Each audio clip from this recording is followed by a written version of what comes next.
Welcome to the deep dive. Today, our mission is to explore this really fascinating stack of sources we've got. Yeah, it's a wild story today. It really is. It details, honestly, one of those most audacious, high-stakes business bets in modern history. I mean, we're looking at a company that stepped into a brutally competitive market and just decided that the absolute fastest way to win was to lose hundreds of millions of dollars on purpose. And, to keep losing that money for an entire decade, just refusing to flinch while basically everyone else in the industry thought they had lost their minds. Right, exactly. And to understand why they did this, I want you, the listener, to just imagine a scenario for a second. Okay, picture this. Yeah, so picture yourself waking up. It's maybe like 6 a.m., the sun isn't even fully up yet, and you're doing that groggy, half-asleep shuffle to your front door. We all know the one. Right. You open the door, and sitting right there on your welcome mat is the phone charger, the emergency pack of diapers, and that spicy ramen you ordered from your couch at midnight the night before. Which is just, honestly, it feels like a quiet little miracle when you experience that kind of service. It totally does. No knock, no doorbell. It's just sitting there waiting for you. And most of us just, grab the box, go make our coffee, and we completely take the logistics of that moment for granted. Oh, 100%. But the truth is, that cardboard box on your doorstep, it isn't magic. It is the end result of a grueling, incredibly expensive physical infrastructure. Like, incredibly expensive. Yeah. We're talking about a company called Coupang. If you haven't heard of them, they're widely known as the Amazon of Korea. A very fitting title, honestly. For sure. And we're going to trace their wild ride from being this, trendy little digital startup to a $60 billion global juggernaut. So, okay, let's unpack this. Because to understand how you disrupt an entire country's infrastructure, you really have to start with a founder who is willing to completely abandon a safe, guaranteed path to success. Right. And the founder's name is Bom Kim. His background really sets the stage for the kind of extreme risk tolerance we're about to see. Yeah, you have to be wired a little differently for this. Exactly. So he's Korean-American. He was born in South Korea but raised mostly in the U.S. And he actually manages to get into Harvard Business School. Which is huge. Right. For most people in the corporate world, that is the ultimate destination. I mean, you get in, you network, you get your MBA, and your path is essentially set in stone. But he just walks away. He does. Like he drops out after, what, roughly 6 months? Yeah, just half a year. To be fair, though, he already had this entrepreneurial streak. He had actually started a magazine before this and successfully sold it to Newsweek. Oh, well, okay. Yeah. But still, walking away from the prestige and, the security of a Harvard MBA after just 6 months, it takes a very specific, maybe slightly irrational kind of confidence. Seriously. I mean, most people would just ride that out. Right. But he leaves, heads back to South Korea, and in 2010, he founds Coupang. But looking at the sources here, what Coupang was in 2010 is wildly different from the doorstep delivery behemoth that it is today. Oh, completely unrecognizable. Yeah, back then they were essentially a daily deals or group buying site. Think of the early days of Groupon. Exactly.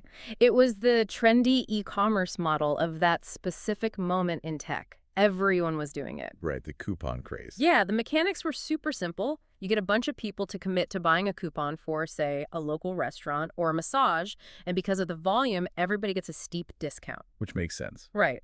And from a business perspective, it was a purely digital play. You run a website, you connect buyers and sellers, and you just take a cut. So your overhead is practically nothing. Exactly. You don't hold inventory, you don't manage warehouses. It's safe. But then we hit 2013. And the sources highlight this year as the critical turning point. Kim realizes that the digital coupon isn't the actual prize. Right. The coupon is just the hook. Yeah. The real prize, the thing that builds actual long-term loyalty, is the entire customer experience. From the exact moment you click buy on your phone to the moment the physical item is securely in your hands. So he pivots. He pivots the entire company. He launches something called Rocket Delivery. And that pivot transforms Coupang into an absolute anomaly in the tech world. They decide they aren't just going to be a digital storefront anymore. They decide they're going to build the entire logistics network themselves, completely from scratch. Okay, wait, let me push back here. Because looking at this, it seems completely unnecessary. How so? Well, South Korea is a highly developed country, right? They already had a functional postal service. They had plenty of private couriers. Why on earth would you burn your own capital to reinvent the wheel? It sounds crazy, I know. Like, why not just partner with FedEx or the local post office? Going from a lightweight website to building a heavy, brutal physical infrastructure is a terrifying leap. Yeah. It's like deciding you want to sell furniture, but realizing you first have to go buy a forest, chop down the trees yourself, and build the trucks just to transport the wood. That is a perfect analogy. But the reason he did it is because when you rely on third-party couriers, you lose control of the very experience you are trying to perfect. Okay, that makes sense. Yeah. At the time in South Korea, traditional delivery services were notorious for being, well, inconsistent. Drivers were super overworked. Packages were routinely left at the wrong apartment block. Which is the worst. Right. And they certainly weren't delivering on Sundays or holidays. So Kim realizes if a customer clicks buy on Coupang, but the independent driver is rude or damages the box, the customer doesn't blame the delivery company. Right. They blame Coupang. Exactly.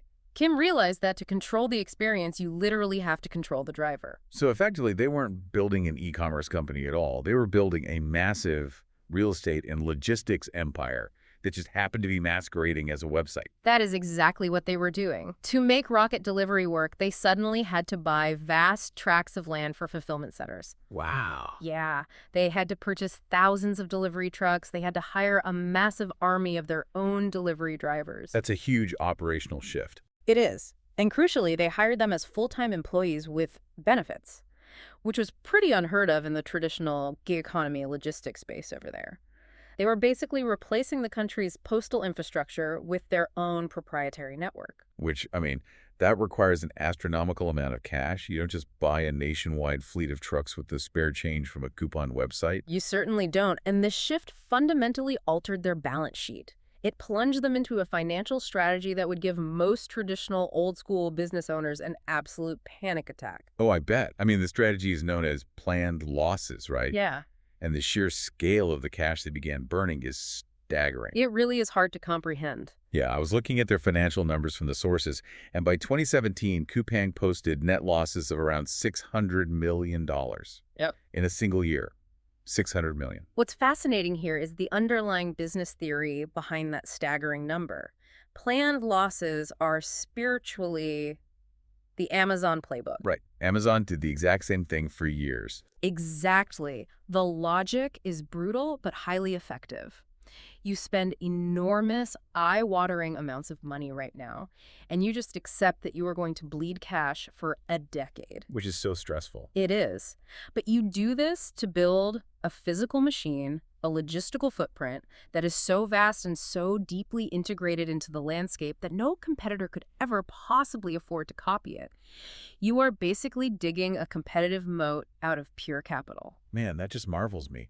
The stress of burning that much cash, it's literally like playing a super high-stakes poker game. Oh, for sure. Like you just keep shoving chips into the middle of the table without even looking at your cards. You're just banking entirely on outlasting all the other players at the table. That's exactly what it is. But surviving that phase, it requires immense psychological fortitude. I mean, when you are losing $600 million a year, your runway, the amount of time before you literally cannot make payroll, is constantly shrinking. Right. And the only way you can survive a $600 million annual burn rate without going bankrupt is if you have a financial backer who looks at that burning pile of cash and says, let's add more fuel. Exactly. They needed a true believer with incredibly deep pockets, and they found one in SoftBank.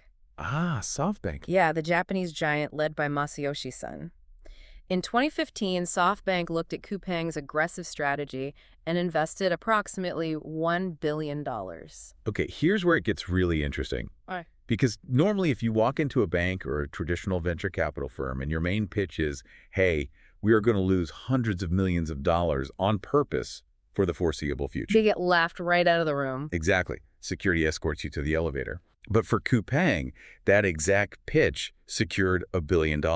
It's wild. And SoftBank didn't even stop there, did they? Nope. In 2018, SoftBank's Vision Fund came back and dropped another $2 billion into Coupang in a single shot. $2 billion. Just like that. Just like that. Valuing the company at around $9 billion at the time? That is insane. What even is the Vision Fund? For context. We should definitely clarify that because it explains why they were willing to make that crazy bet. The Vision Fund was a massive, unprecedented pool of capital, around $100 billion, designed specifically to fund hyper-aggressive tech companies. Okay. Their philosophy was essentially to find the most ambitious player in a market, give them so much cash that they could outspend and suffocate all their rivals, and just wait for them to emerge as a monopoly. Wow. Yeah, Coupang was the ultimate poster child for this philosophy. So they weren't just investing in a company, they were weaponizing capital to ensure Coupang couldn't lose. Exactly. But why South Korea? Why was the Vision Fund so convinced that pouring $3 billion into South Korean logistics would eventually pay off? Like, why not somewhere else? If we connect this to the bigger picture, it all comes down to the unique unit economics of South Korea's geography. Okay, geography. Yeah, it is an incredibly dense market. You have roughly 51 million people, and a massive percentage of them live in highly concentrated urban centers like Seoul. Right. And they predominantly live in high-rise apartment buildings. The country also boasts excellent highway infrastructure and, extreme smartphone penetration. Right. Everybody is super connected. Let's dig into why that density matters for unit economics, though. Because if I'm delivering packages in, like, a sprawling American suburb, my driver drops off one box, drives half a mile, drops off another box, and maybe hits 30 houses in an hour. Right. Very spread out. Yeah, the fuel and labor costs per package are huge. But in Seoul, that same driver pulls up to one single apartment tower, loads up a hand truck, rides the elevator, and drops off 50 packages in 20 minutes without ever moving the truck. And that is the secret sauce. The cost per delivery just plummets. The margins completely flip. SoftBank recognized that whoever managed to build the fastest, most reliable delivery network in this specific, dense environment wouldn't just win a portion of e-commerce. They would eventually own something enormous. Basically the entire baseline of consumer life in the country. Exactly. The temporary losses were just the price of admission for permanent dominance. So armed with that $3 billion in Vision Fund capital, Coupang just accelerates. They put the pedal to the floor. Yeah. The fulfillment centers multiplied, their proprietary logistics web blanketed the country, and they were finally in a position to unleash the product that would fundamentally alter Korean consumer behavior. Right. The infrastructure was the how, but what was a service called Rocket WOW. Rocket WOW. Yeah. It was introduced as Coupang's paid monthly membership. You pay a very reasonable flat fee, and you get free, incredibly fast delivery on millions of items. Sort of like an Amazon Prime setup. Very similar. Plus, free returns without even having to print a label or box the item up, and streaming video perks. But the crown jewel of this Rocket WOW membership, the thing that justified the billions of dollars spent building this private logistics army, is dawn delivery. Oh, yes. Dawn delivery is wild. I am obsessed with how this works. You realize you're out of milk or you need a new phone charger. You place an order at 11:45 p.m., you go to sleep, and the items are quietly sitting at your door before 7 a.m. the next morning. It's almost sci-fi. Making that physically possible requires an absolute symphony of technology and labor. How do they even do it? Well, the moment you tap by at 11:45 p.m., algorithms in the fulfillment center have already anticipated the demand. They use predictive AI to pre-position popular items close to the loading docks. That's brilliant. A worker picks the item, it's boxed, thrown onto a truck, and a night shift driver relies on algorithmic routing software that maps out the absolute fastest sequence of left and right turns to hit every apartment building before sunrise. The sources note that by 2023, the Rocket WOW membership had swelled to nearly 14 million active subscribers. It's just massive. Right. Out of a total population of 51 million, that means an astronomical percentage of Korean households are locked into this ecosystem. This raises an important question, though. Yeah. How does something that starts as an absolute, almost absurd luxury like having someone drive a carton of eggs to your house at 3 in the morning transform into a baseline, non-negotiable necessity for millions of people? That is a great question. And honestly, I think it's because convenience acts as a one-way street in the human brain. What do you mean? It's exactly like when we all upgraded from screeching dial-up internet to broadband. Oh, I remember those days. Right. Before broadband, waiting 2 minutes for a single photograph to load on a web page was just normal. You didn't question it. You just went and got a snack while it loaded? Exactly. But the second you experience the instantaneous speed of a broadband connection, your brain rewires. You can never, ever go back to the old way. Anything slower feels completely unbearable.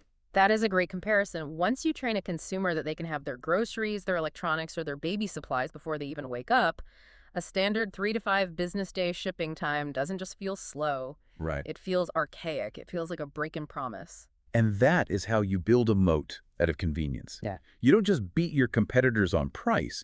You completely change the consumer's psychological standard for what is acceptable. Exactly. Coupang ruined the old way of shopping for their customers.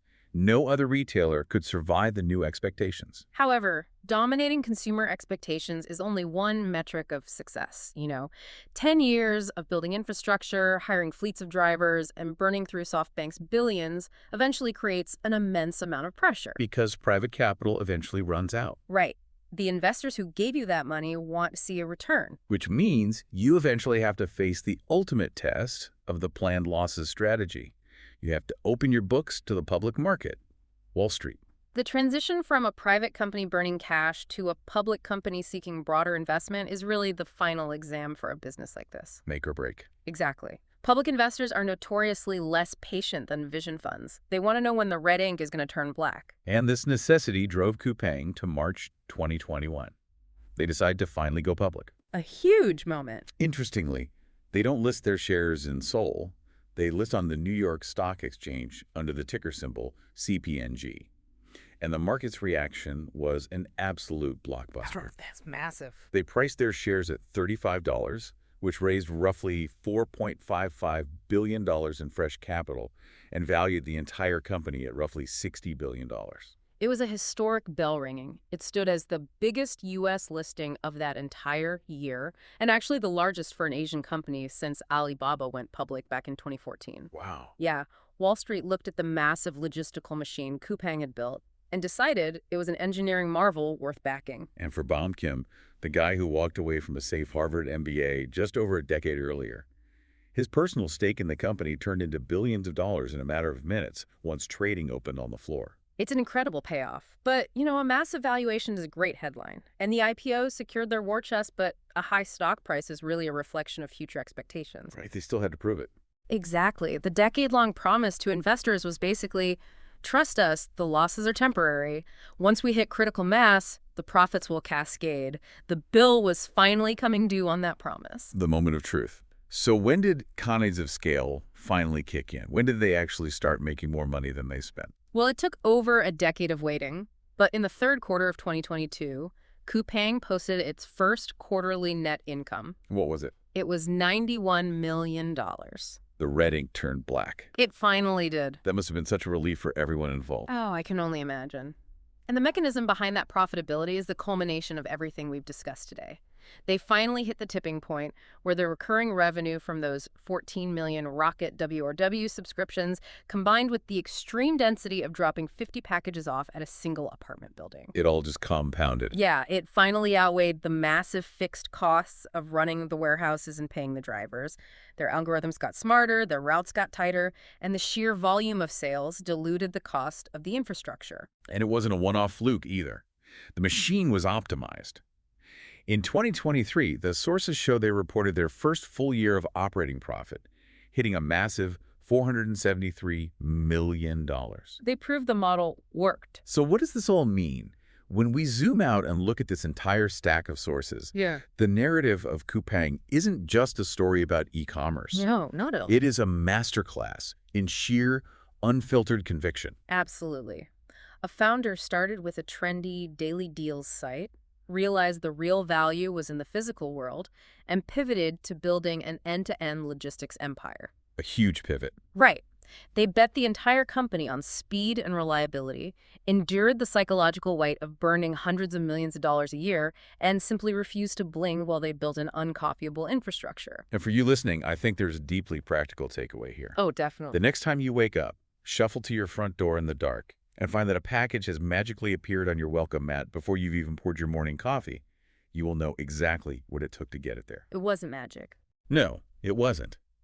You'll understand the strange, stubborn, incredibly expensive, and algorithmically precise infrastructure required to make that quiet little miracle happen every single day. It truly is a marvel of modern logistics. But, as we wrap up this deep dive, examining the success of this model actually leaves me with a lingering thought. Oh, what's on your mind?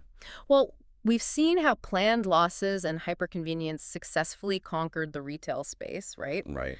Companies like Coupang have effectively trained the human brain to expect instant gratification. If you want something, it is waiting for you by dawn. Yeah, we've gotten super spoiled. We have. But what happens when this expectation bleeds out of the shopping cart and into the rest of our lives? Oh, wow.